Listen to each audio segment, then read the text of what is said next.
You should ask them, like, y'all ready for this 5-minute mile? I'm giving everything I got. I'm trying to throw up.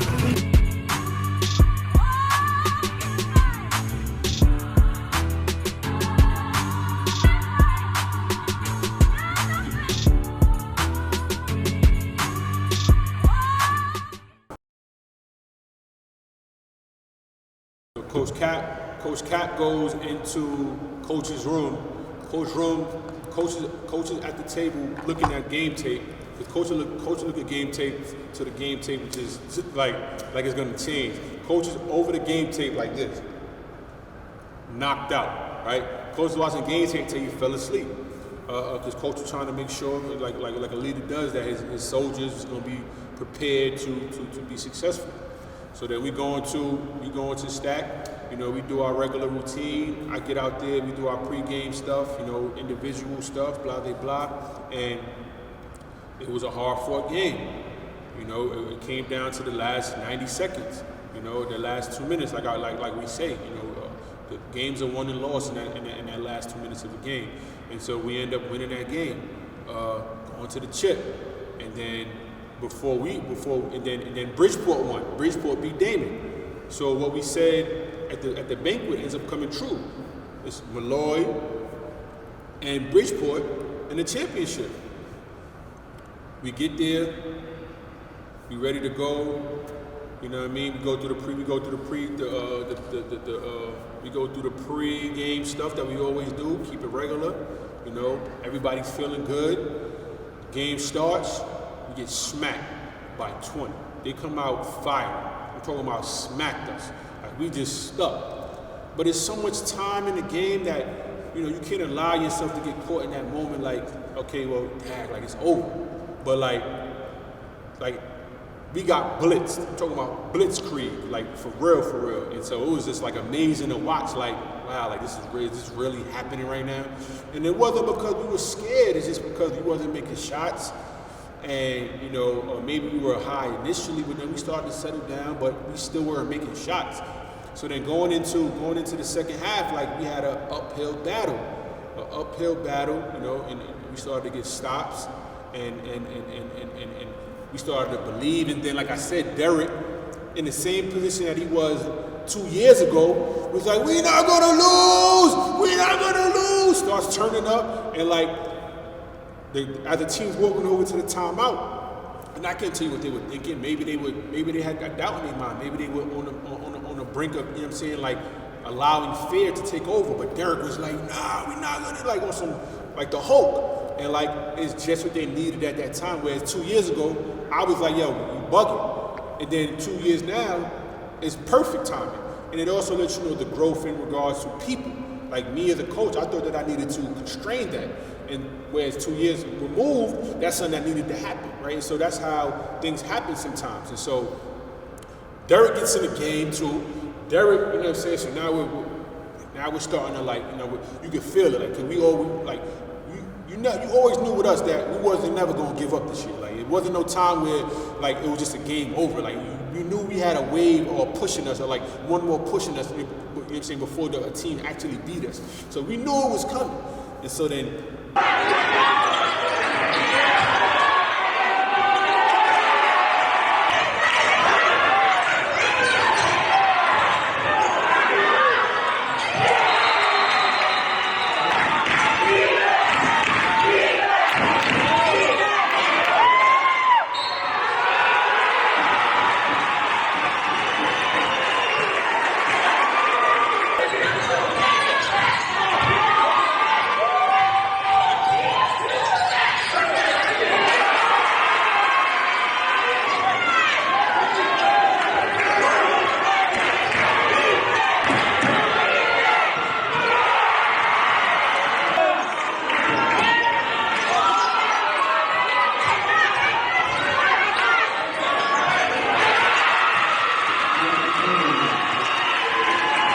Derek gets in the game and like smushes somebody joint off the backboard, like SWAT team. But I never seen Derek jump off the floor with so much like fast twitch. Like he looked elite. Smush it, pop. leads to a bucket. Next time down, throw somebody else shot. And now we going. Now you're like, yeah, like this is where we want to be at. Last couple seconds of the game, we're down 2. Right? This is after Knicks made big shots, Chris made big shots. I think Billy, our freshman, Billy Muller, he hits some big free throws, gets some big rebounds. We in the game now. He then, so now, like I said, so now you feel it coming back, right? We're down 2. Kurt has the ball. At this point in time, I don't even know if all of the coaches even peep the time. I know I don't, because I'm so involved in the game, right? And like between praying, and looking at the game and closing my eyes and praying and looking at the game, I'm like, yo, we're gonna win this game. You know, everybody's family there. Coach's wife is there, my wife is there, Pat's son is there, everybody from the lawyers on the other side, right? And everybody believes, nobody's saying it's over. And so Kurt goes to the rack, smokes the layup.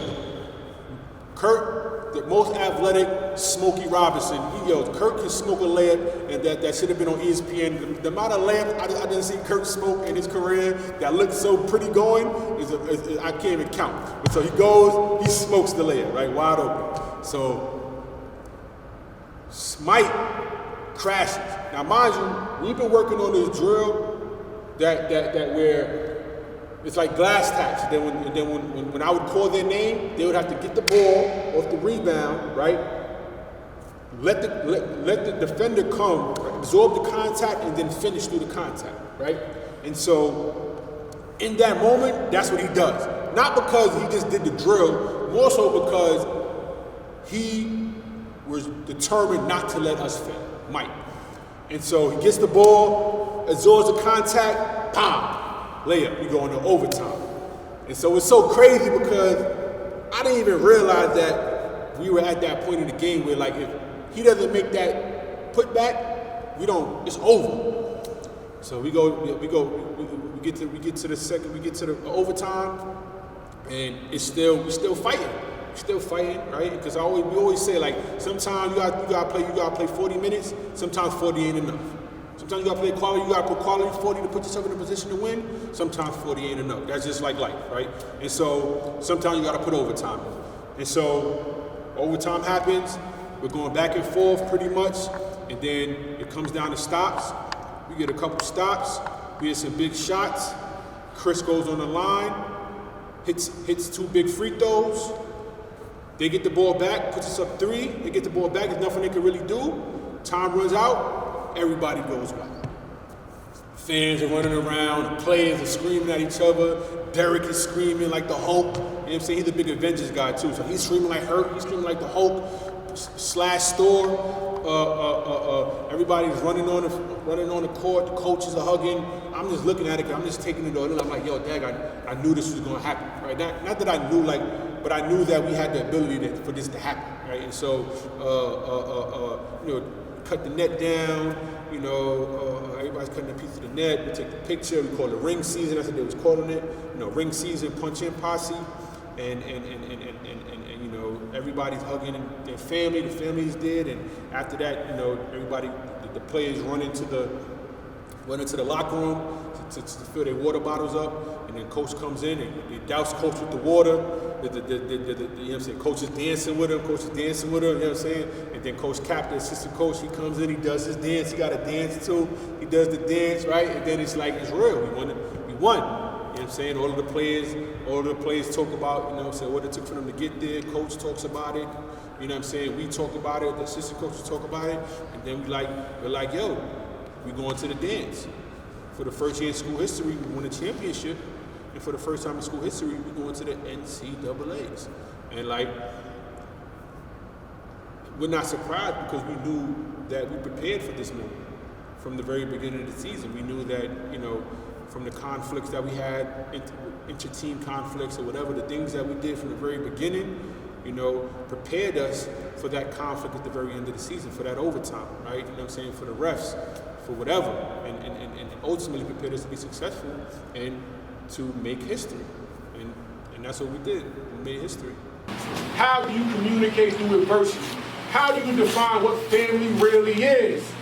4 or 5 games ago, Nick and Kurt was on 2 ends of the fucking world. If they don't sit down and G up and be men, you don't win this fucking chip, right?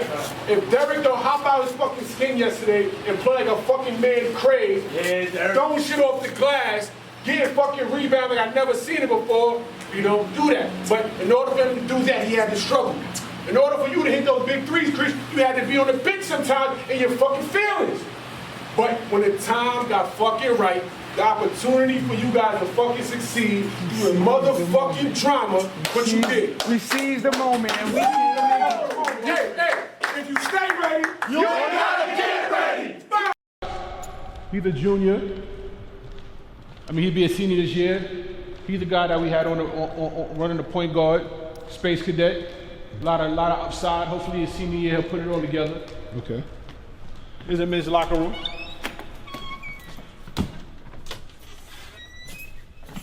It's the gun. You know. Chairs. Our chairs over there. And this the closet where I make the magic happen. You heard this? Where all the magic.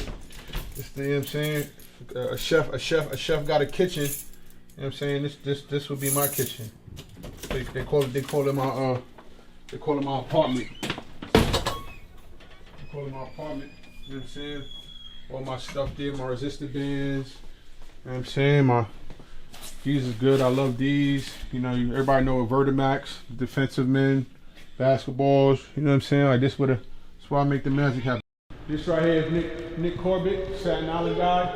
He's the big shot Borbert. That's what we talked about earlier. You know what I'm saying? I always say they got him on the why because, you know what I'm saying, that's what I ask him a lot of the times, like, why do you do what you do sometimes? So it's fitting that they got him on the letter Y because I constantly ask him, like, yo, why are you doing this or why are you doing that? But he'll be a senior this year, got a dog in him and love the big moments. So, you know, I know that his senior campaign is going to be successful, but also he was an intricate part of our success this year. Look at the apartment right here, you know what I'm saying? We go downstairs.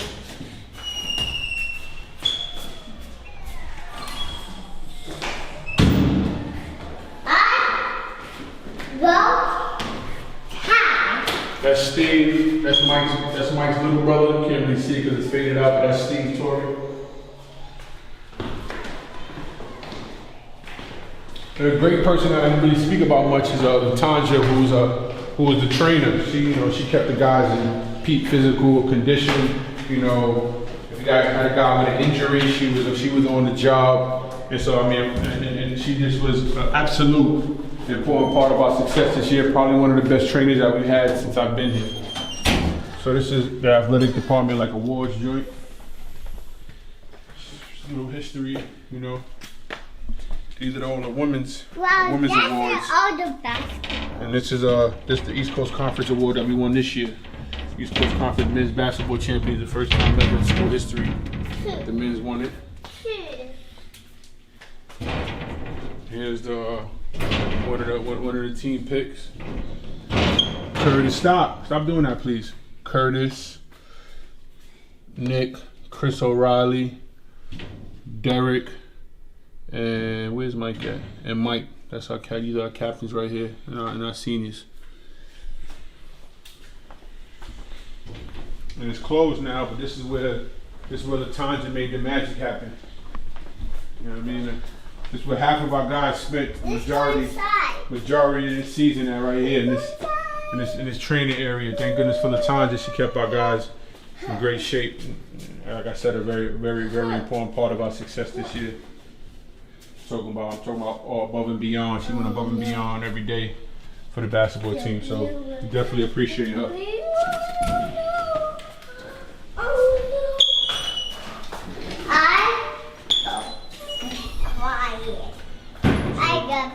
This Curtis right here is the guy, you know, who defensive player, 3-time player of the year. You know, this will probably be down next year and they'll replace it with somebody else, but you know, big stuff from Curtis this year. Is that better? Yeah, stop messing it up. I'm gonna tell Curtis.